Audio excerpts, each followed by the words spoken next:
Es la fe que más rápidamente crece del mundo. 1 de cada 4 personas de la Tierra encuentra la paz espiritual en las palabras del Corán. Hace casi 1400 años, el ángel Gabriel se apareció ante Mahoma y le hizo revelaciones que él debería entregar al resto de la humanidad. Se pasó el resto de su vida comunicando el mensaje de Dios y estableciendo un ejemplo de cómo debería vivir todo ser humano. Hoy en día, muchos norteamericanos asocian el Islam con imágenes de violencia y odio, pero tales escenas son obra de unos cuantos fanáticos suicidas. Sus actos contradicen directamente las enseñanzas de Mahoma y empañan el recuerdo de un hombre que hace mucho tiempo trajo un nuevo mensaje de esperanza y serenidad. No es posible decir que el profeta sea un hombre que apoye el odio. El problema del Islam es sin duda el aspecto de la religión islámica que más se ha malinterpretado. ¿Quién era ese hombre que fundó el Islam y llevó la tranquilidad espiritual a tantos? Se suele pensar que Mahoma es adorado como los cristianos adoran a Jesús, pero no es así en absoluto, para nada. Era un ser humano normal con los mismos sentimientos, miedos e inseguridades con las que vivimos nosotros. Hoy en día, las palabras de tolerancia y paz de Mahoma ofrecen a muchos la misma guía de hace siglos. Mahoma, el profeta.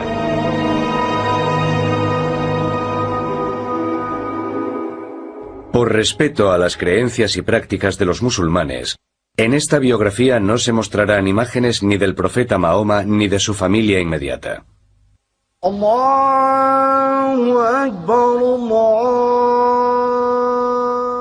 5 minutos cada día, más de 1.500 millones de personas miran hacia la antigua ciudad de la Meca y ofrecen sus oraciones a Alá.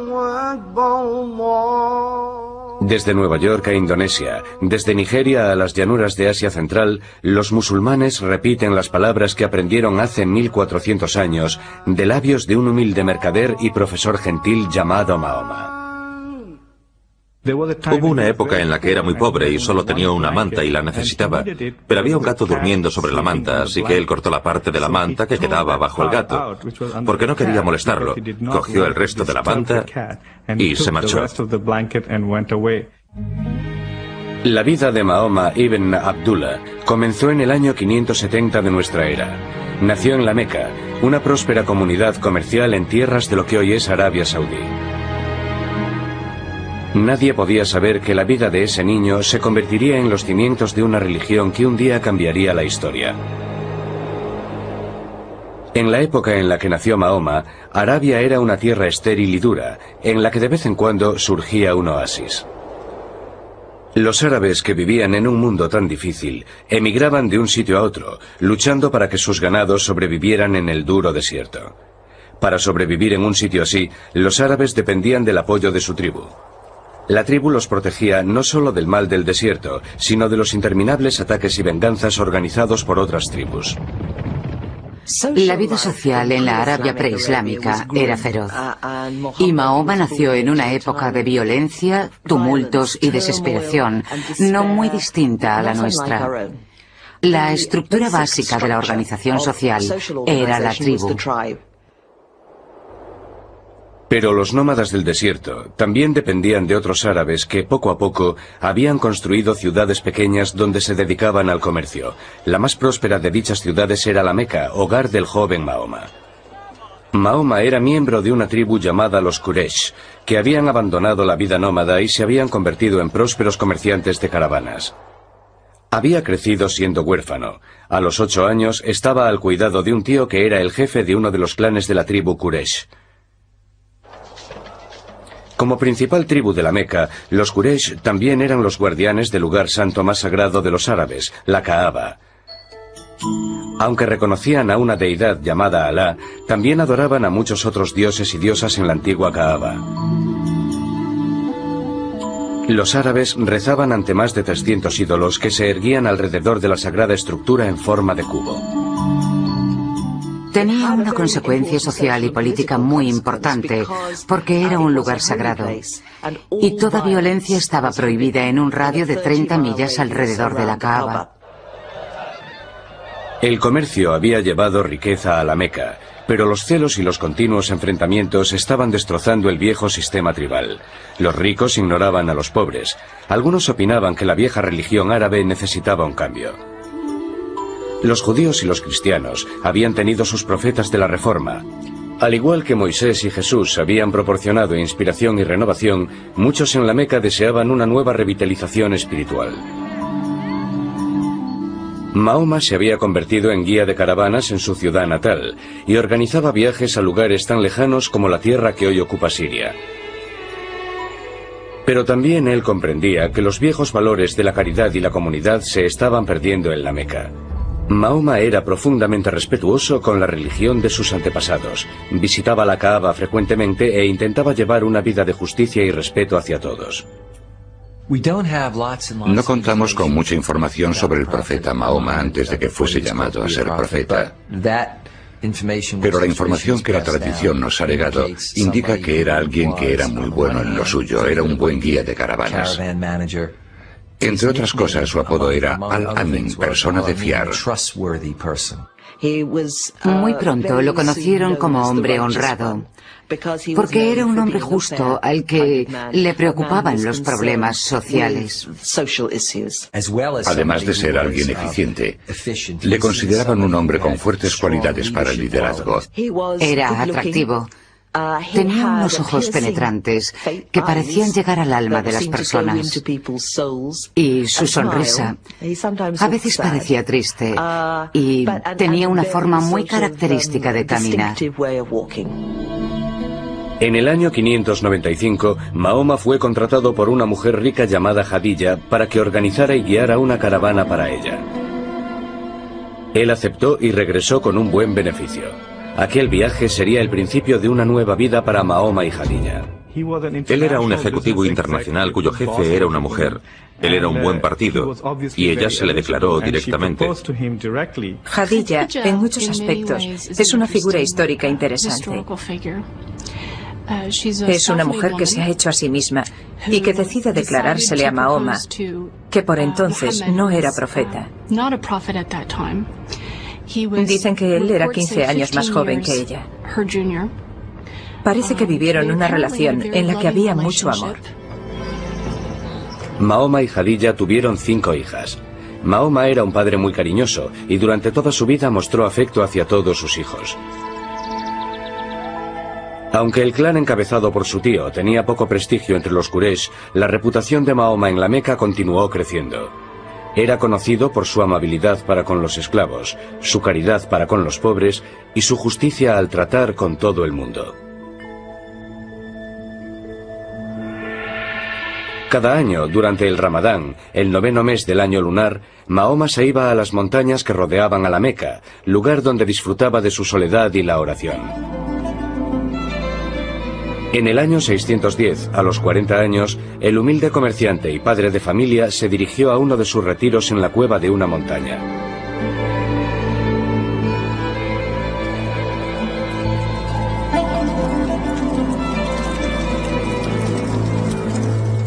Día y noche, Mahoma permanecía en la cueva ayunando y orando. Una noche, mientras las llamas danzaban contra las oscuras paredes de la cueva, la vida de Mahoma cambió para siempre. De repente, un ángel que había tomado la forma de un hombre se apareció ante él y le ordenó: «Revela». Mahoma se sintió aterrado y confuso y dijo que él no tenía nada que revelar. El ángel atenazó a Mahoma en un sofocante abrazo, lo apretaba cada vez más hasta que parecía que le arrancaría del cuerpo hasta el último suspiro.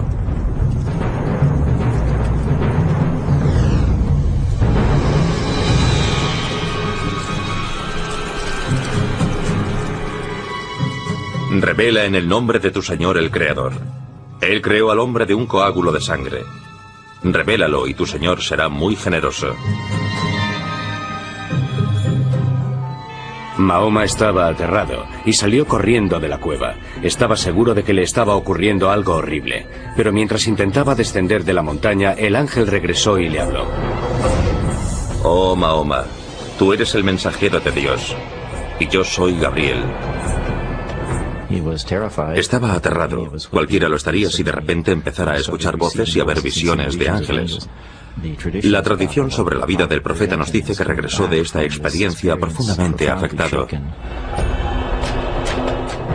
Petrificado por el miedo que le producía una experiencia mística que no comprendía, Mahoma regresó corriendo junto a Jadilla. Ella lo abrazó y le dijo: querido, sabes que esas cosas proceden de Dios.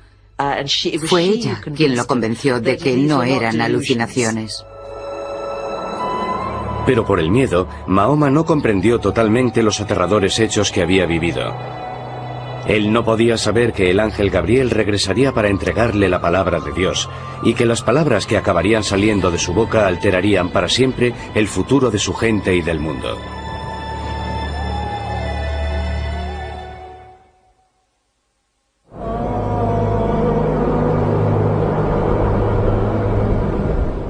En el año 610, un comerciante árabe de 40 años con esposa e hijas había recibido la repentina visita de un ángel que le había ordenado convertirse en el mensajero de Dios. Poco a poco, Mahoma ibn Abdullah comenzó a aceptar que Dios quería que él le hablase a su gente como Moisés y Cristo habían llevado la palabra de Dios en otras épocas. Varias revelaciones siguieron a la primera, pero Mahoma estaba confuso y luchaba por comprender exactamente qué mensaje quería Dios que él transmitiera. Entonces, de repente, las revelaciones pararon. Mahoma guardaba en la oscuridad. Creía que Dios lo había abandonado, que no era merecedor de él. Él no sabía si sería el final de su comunicación con Dios, ni qué debía hacer basándose en esa comunicación limitada. ¿Qué había hecho para ofender al cielo y al ángel que le había hablado? ¿Cómo podía ser mensajero si no tenía mensaje? Pero mientras se hundía en la desesperación, otra revelación rompió el silencio.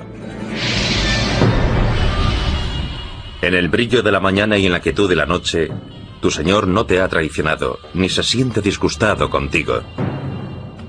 Lo que seguirá es mejor que lo que ha precedido, y pronto se te concederá aquello que te agradará. Mahoma ya tenía claro que no había malinterpretado las primeras revelaciones. En realidad, había sido llamado a decirle al mundo que no deben existir más dioses que el único Dios, Alá. A medida que iban llegando las revelaciones, las palabras se quedaban grabadas en la memoria de Mahoma. Al recitarlas, las iban copiando y formaron el Corán, el libro sagrado de Dios.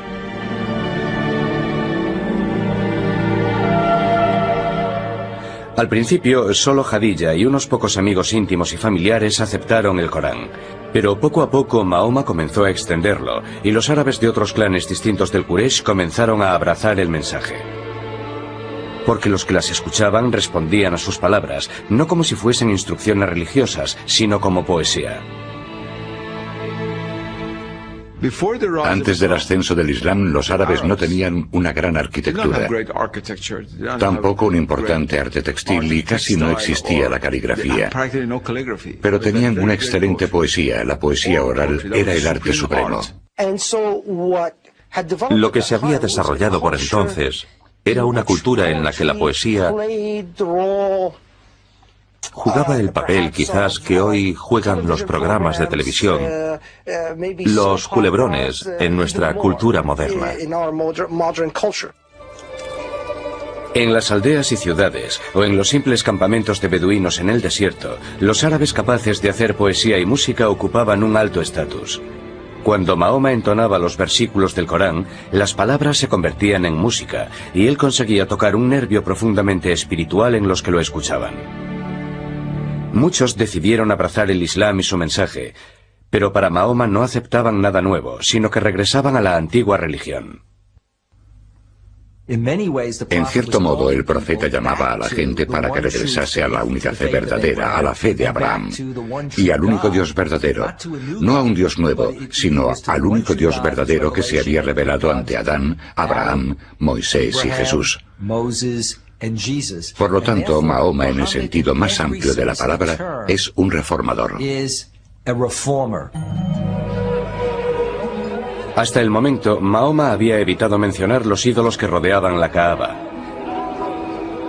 Pero llegó el momento en el que anunció que los Quraysh debían dejar de adorar a los demás dioses. Exigió una nueva y radical expresión de fe. Las palabras comenzaban así: Él es Alá, el único. Alá, el eterno, el absoluto. No ha engendrado, ni ha sido engendrado. Y no hay nadie más como él. No podía haber mayor lealtad que la debida a Dios, ni a ninguna deidad tribal ni a un ídolo tradicional, ni siquiera a la tribu. Este mercader de buenos modales exigía a los árabes que traicionasen a los dioses de sus antepasados. Su verdadera identidad echaba raíces en la familia, en las relaciones del clan, de parentesco, porque era eso lo que les daba una posición en el mundo. Cuando llega Mahoma con sus nuevas ideas religiosas o intentando renovarlas, centrándose en el monoteísmo, la gente se preguntaba, ¿qué pasó con nuestros abuelos o nuestros bisabuelos que eran paganos? Y Mahoma tenía que contestar, estarán quemándose en el infierno, porque no creyeron en un Dios único. Este nuevo mandamiento se llamaría Islam, que significa acto de rendición a la voluntad de Dios. Algunos en un principio no hacían ni caso al profeta, porque era algo absurdo para la sociedad. Era alguien que había perdido la cabeza, se había vuelto loco. Pero al comenzar a desarrollar su comunidad seminal, y en calidad de profeta, dada su convicción, era tan público a la hora de predicar su mensaje, que la clase dominante de los Quraysh comenzó a verlo como una amenaza. El nuevo mensaje del Islam desgarró la estructura de la comunidad Quraysh. Pronto, como hiciera Jesús antes que él, el ministerio de Mahoma volvía al padre en contra del hijo y a la familia en contra de la familia. La clase dirigente tenía miedo de que un hombre que decía recibir mensajes especiales de Alá, el Dios supremo del panteón árabe, pronto exigiese mayores poderes políticos. Los líderes Quraysh más poderosos se volvieron en contra de Mahoma y de sus seguidores. Torturaron a los musulmanes. Algunos recibían latigazos, a otros los ataban varios días a una estaca bajo el abrasador sol de Arabia. El propio Mahoma soportó la furia de sus vecinos, que le arrojaban porquería e insultos en las calles. Durante 2 años, los líderes Quraysh prohibieron el matrimonio y el comercio con cualquiera de los seguidores del Islam. Nadie podía venderles alimentos. La agonía de este periodo se incrementó cuando Jadilla falleció en el año 619. Al morir su tío poco tiempo después, perdió a su protector, y quedó claro que la vida de Mahoma corría un grave peligro. Muere su mujer, muere su tío, y aunque tiene seguidores, a muchos los están torturando, encarcelando, persiguiendo. Él no puede ayudar a muchos de sus seres queridos, y a muchos de los que han creído en él.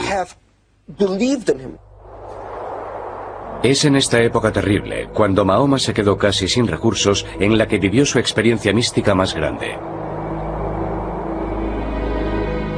Una noche del año 620, el ángel Gabriel volvió a despertar a Mahoma. El ángel le regaló una criatura similar a un caballo alado que llevó al profeta a través del cielo nocturno hasta Jerusalén. Allí lo recibieron Abraham, Moisés, Jesús y los demás profetas. Al final la criatura lo elevó aún más allá del espacio y tiempo terrenales. Mahoma se separó de su cuerpo físico y su espíritu por fin ocupó la cima del universo. Su viaje celestial a Jerusalén sugirió a Mahoma que estaba entrando en una nueva fase de su servicio a Dios y al Islam. También comprendió que no podía seguir quedándose en la Meca.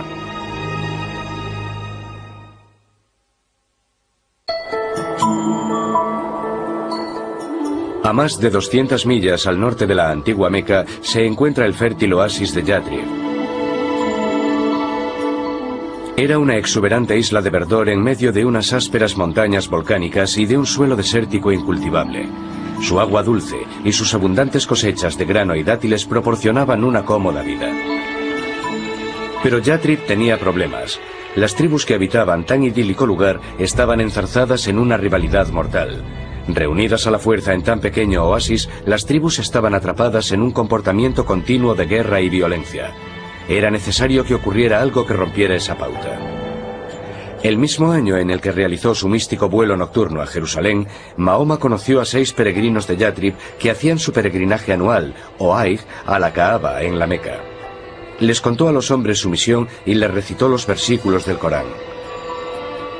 Los hombres se sintieron conmovidos por el mensaje de Mahoma, pero también vieron en la persona del profeta a alguien que podía mediar en la situación de estancamiento en la violencia de Yatrib. Le hicieron una oferta. Los ciudadanos de Yatrib se someterían a Alá. A cambio, Mahoma sería su líder. Mahoma fue invitado a una comunidad que estaba en gran medida dividida y en desorden. Y lo invitaron diciéndole que necesitaban un líder fuerte para que organizase y guiase a la comunidad. Mahoma vio la oportunidad de expandir el Islam en Yatrib. También vio el santuario que lo protegería, a él y a sus seguidores, de la persecución. Pidió a todos los musulmanes que recogieran sus cosas y abandonaran la Meca para empezar una nueva vida. Era una empresa arriesgada, pero los musulmanes estaban dispuestos a arriesgarse. Mahoma y su discípulo más próximo se quedaron hasta que la mayoría de sus seguidores había abandonado la Meca. Los líderes Quraysh pronto comprendieron que cuando Mahoma se marchase ya no podrían controlarlo y se convertiría en el líder de sus rivales y posibles enemigos. Tomaron una decisión. Mahoma debía morir antes de llegar a la nueva tierra.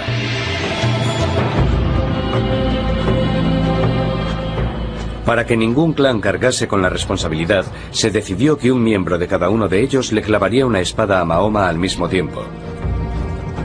Los hombres buscaron desesperadamente por toda la Meca, pero Mahoma había sido advertido de la amenaza y había huido. A la mañana siguiente, unos jinetes salieron en persecución de Mahoma y siguieron su pista hasta la entrada de una cueva. Mahoma y su discípulo se ocultaban dentro. Pero la tradición musulmana dice que los asesinos Quraysh encontraron una paloma que anidaba delante de la cueva, cuya entrada estaba cubierta por una telaraña. Los Quraysh llegaron a la conclusión de que no podía haber nadie dentro. Alá había protegido a su profeta. La huida de la Meca en el año 622 es para los musulmanes la Hégira. No hay ningún acontecimiento que tenga más importancia en la cultura del Islam. Se convirtió en el principio del calendario musulmán. Supuso el principio de la creación de la comunidad musulmana. A diferencia del calendario gregoriano, que comienza con el nacimiento de Cristo, el calendario musulmán o islámico se basa en el calendario lunar y también en el concepto de comunidad. Cuando Mahoma llegó a Yatrib, la gente salió a recibirlo y todos querían el honor de alojarlo en su casa. Pero Mahoma dejó que su camello preferido, Kaswa, vagase sin guía por la población. Cuando al final Kaswa se paró y se arrodilló, Mahoma dijo que aquel era el lugar en el que viviría. Ordenó que comenzaran a levantar una casa y la primera mezquita. A partir de entonces, Yatrib se llamaría Medina, nombre que simplemente significa ciudad. Pero el mayor cambio se produciría en la naturaleza de la propia comunidad. Las visiones de Mahoma produjeron nuevas palabras para unir a sus propios seguidores de la Meca y a la gente de Medina. El Corán tenía un versículo nuevo. Aquellos que creyeron e hicieron la Hégira, y aquellos que ofrecieron sus casas y su ayuda, son protectores los unos de los otros. Lo que él comenzó a crear en Medina fue algo que nunca se había visto en Arabia, algo totalmente nuevo. Era una comunidad unida por un ideal, por una ideología común, por una religión compartida, no por la sangre. Estaba creando, por así decirlo, una supertribu en la que la gente no estaba emparentada entre sí, sino que se relacionaban por la fe y por determinados acuerdos. Si pensamos en la Arabia del siglo VII, que se basaba en el parentesco tribal, la idea de una comunidad basada en la fe, a la que cualquiera podía unirse, esclavo, mujer, hombre, rico, pobre, negro, blanco, era algo revolucionario. Y por supuesto muy amenazador para algunos. Para unir más a las gentes musulmanas, Mahoma dio por terminado su luto por Jadilla y comenzó a tomar nuevas esposas. En total se casaría con 11 mujeres de tribus y clanes muy diferentes. Unos 7 meses después de que los musulmanes llegasen a Medina, se terminó la primera mezquita. Incluía un gran patio en el que decir las oraciones. Se sopesaron varios métodos para llamar a los musulmanes a la oración. Tocar un cuerno, como los judíos, una campana, como los cristianos. Pero al final se decidió que solo era necesaria la voz humana para llamar a la oración que Mahoma había enseñado a su pueblo. Se eligió a un hombre joven para hacer dicha llamada. Y por primera vez, los musulmanes oyeron las palabras que siguen sonando en las mezquitas de todo el mundo, atrayendo a todos a Dios. Allahu Akbar, Allahu Akbar. Admito que no existe más Dios que Alá. Admito que Mahoma es el apóstol de Dios. Venid a rezar. Venid a rezar. Mahoma creía que llamaba a los fieles a la vieja religión que los árabes habían compartido con el judaísmo y el cristianismo. Pero siguiendo las órdenes de Alá, el profeta comenzó a crear una nueva identidad para la comunidad islámica que la separaría de las otras formas más antiguas de monoteísmo. El Corán y el profeta creían que la revelación que se le había dado a Moisés en lo que se llama la Torá y la revelación de Jesús se habían distorsionado históricamente. No por parte de los profetas, sino de las comunidades que los siguieron. Para dramatizar el alejamiento del cristianismo y el judaísmo, otra orden pasó a formar parte del Corán. Los musulmanes ya no tenían que mirar a Jerusalén para rezar. Desde entonces, los fieles a Dios rezarían mirando hacia la Meca y la Kaaba. Ahora Mahoma tenía la responsabilidad de ocuparse de las tareas mundanas pero importantes, del gobierno. Estas ocupaciones lo alejarían del ministerio del anterior profeta del Islam, Jesucristo. Existe un contraste inmenso entre Jesús y Mahoma, que se deriva sobre todo del hecho de que, a diferencia de Mahoma, Jesús nunca fue jefe de Estado. Mahoma era un líder político. Eso significaba que tomaba decisiones que afectaban al trabajo, la economía, el comercio y la seguridad de Medina. Para proteger a la combativa y joven comunidad, Mahoma sabía que la política básica de Arabia tendría que cambiar. Y eso significaba que habría que enfrentarse a la amenaza de los Quraysh. Mahoma acabaría buscando una solución que el mundo teme y muy a menudo asocia con el Islam. Recurriría al conflicto armado. Desde los días de la Meca, las revelaciones de Dios habían llamado a los musulmanes a prepararse para luchar por llevar una vida moral y justa. La palabra árabe que designa esta lucha moral es yihad. La yihad iba a necesitarse en poco tiempo si la comunidad musulmana quería sobrevivir. Porque cuando el profeta y sus seguidores abandonaron la Meca, para todos estaba claro que llegaría el día en el que tendrían que defender sus creencias en la batalla. Ese día estaba cada vez más cerca. Por respeto a las creencias y prácticas de los musulmanes, en esta biografía no se mostrarán imágenes ni del profeta Mahoma ni de su familia inmediata.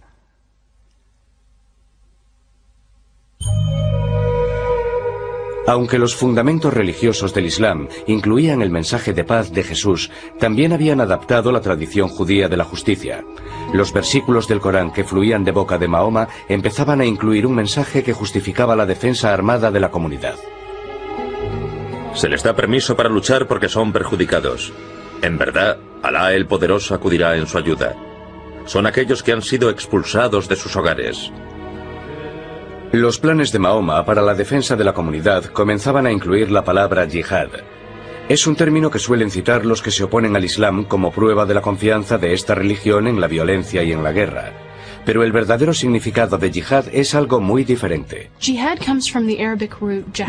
procede de la raíz arábiga yihada, que significa lucha. Se hace referencia a ella continuamente como una lucha en nombre de Dios. Si la yihad es financiera, se responde financieramente. Si la yihad es violenta, se responde con violencia. Y esas son maneras de restablecer la paz. Pero en la historia, los extremistas se apropian, en una etapa ya muy temprana, de esa noción de yihad. Y eso es lo que se relaciona con lo que los extremistas como Osama Bin Laden y Al-Qaeda hacen mucho más tarde. apropiarse de este concepto de yihad para legitimar lo que ellos quieren hacer. Mahoma ya había hablado de la yihad cuando los musulmanes aún vivían en la Meca, pero las nuevas revelaciones hacían hincapié en un aspecto diferente de la yihad. Llegaron en un momento en el que los musulmanes de Medina luchaban por su supervivencia. Los Quraysh habían conseguido que la mayoría de ellos saliesen de la Meca sin llevarse nada de valor. Cuando Mahoma y sus seguidores llegaron a Medina, eran en cierto modo exiliados de su ciudad natal. Estaban sin empleo, por decirlo claramente. No tenían ninguna forma de ganarse la vida. No cultivaban dátiles y toda la tierra disponible en aquel asentamiento agrícola ya tenía dueño. Por eso comenzaron a realizar incursiones. Dios había dado a los musulmanes la orden de luchar, y ahora las revelaciones de Dios permitían que esa lucha incluyese el derecho a la supervivencia. Y así vemos cómo la yihad llega a definirse como el derecho y a veces la obligación de los musulmanes, tanto en calidad de individuos como de comunidad musulmana, a defenderse, a involucrarse en una guerra defensiva. Armado con la aprobación del Corán para defender su comunidad, Mahoma eligió una solución tradicional árabe: defiéndete atacando. Mahoma encabezaría el ejército que atacaría la caravana Quraysh más importante del año. El plan de Mahoma consistía en interceptar la caravana cuando ésta se acercase a los pozos de Badr, cerca del Mar Rojo. Pero antes de que sus fuerzas llegasen a los pozos, a la Meca llegaron noticias de la existencia del ejército musulmán. Los líderes Quraysh se escandalizaron por el hecho de que Mahoma intentase capturar su caravana. 1000 hombres salieron de la Meca para enfrentarse al ejército musulmán. Mahoma sabía que los Quraysh le obligarían a luchar. La noche anterior a la batalla, el profeta no sabía si sus hombres estaban dispuestos a morir en lo que ya se había convertido en una guerra. Pero después de escuchar las estimulantes arengas, sus seguidores juraron ofrecer sus vidas por el Islam. El ejército Quraysh superaba en número a los musulmanes en una proporción de 3-1. Pero al comenzar la batalla, Mahoma demostró poseer un gran sentido táctico, y sus guerreros luchaban con ferocidad. Los líderes Quraysh habían creído que con una demostración de su fuerza bastaría para vencer a los musulmanes. Pero a mediodía era el ejército de la Meca el que se dejaba dominar por el pánico y huía del campo de batalla. La entrega y unión del ejército musulmán habían salvado al Islam, pero el Islam se revelaría no solo merecedor de la victoria, sino también capaz de ser compasivo. Después de la primera victoria lograda por los musulmanes en la batalla de Badr, los musulmanes comenzaron, como solían hacer los árabes, a matar a los supervivientes. Y Mahoma de inmediato tuvo una revelación y dijo: no, esto debe parar, no debe haber matanza de supervivientes. Mahoma tenía una meta a largo plazo. El enemigo de hoy del guerrero musulmán debe convertirse mañana en su hermano en la fe. Decida a aquellos cautivos en vuestras manos: si Alá encuentra el bien en vuestros corazones, os dará algo mejor que aquello que os han arrebatado y os perdonará. La victoria de Badr tuvo grandes consecuencias. Después de la batalla, los conversos de toda Arabia empezaron a llegar a Medina. Al igual que los musulmanes, estos conversos vieron la victoria como una señal de la salvación de Dios y una protección similar a la división del Mar Rojo que hizo Dios para los israelitas. La batalla de Badr tiene una importancia enorme para la comunidad musulmana y creo que fue el primer acto político que tuvo éxito, que cimentó la visión o el sueño de que el Islam podría establecer una comunidad, que el Islam podría llegar a ser una civilización.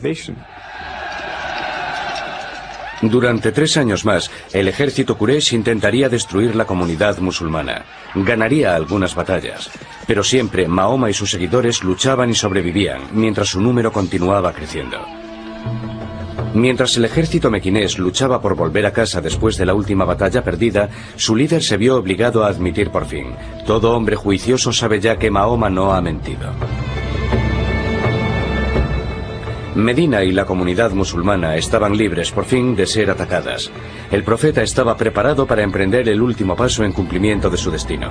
Ese paso consistiría en regresar a la ciudad sagrada de la Meca.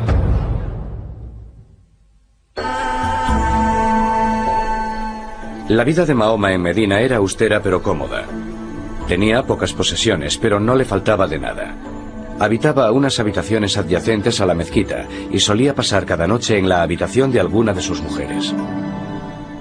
Las esposas de Mahoma formaban un grupo diverso. Una era judía, otra beduina, incluso una era su prima. La mayoría habían sido elegidas por motivos políticos, pero unas pocas, como su tercera esposa Aisha, eran claramente asunto del corazón.